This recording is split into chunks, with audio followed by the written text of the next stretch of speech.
Yəni, Nəfəs studiyada oxudub, baxdıq ki, yəni bunun səsində alınmadı o. Bəli, Nəfəs yanaşdı. özü də razılaşdı ki, hə, yəni bu məndə alınmır. Sabah birdən tərəziyə qoyulsa, bax, hələ ki bir ildə xanımı heç tanımırsan, düzdürmü? Kim ağır gələr, nəfəs yoxsa o? Mən ağırlıqdan danışmıyorum. Mən insanın hal-hazırki durumuna görə qiymət verirəm həmişə. O, belə bir söz vardı, deyir, biri kafir yatar, mömin oyanar, mömin yatıb kafir oyanar. Yəni, insanlarda bu şeyə adət edən. Mən bu dəqiqə səmavi olmasın, nəfəs olmasın, ya başqa biri olsun. Valla, mən artıq özümü hər şeyə hazırlamışam. Mən çünki bilirəm ki, insan xislətinin iliklərində nankörlük var, naşükürlük var, unutqandır. İnsan sözünün bir mənası da əslində unutqan deməkdir.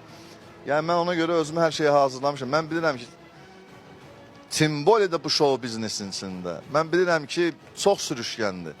Show biznes səhnəsi çox sürüşkəndir. O ki, qaldı ki, həm də insani olaraq bəzən hərdən sənətçi olaraq o qədər təəssüflənirəm.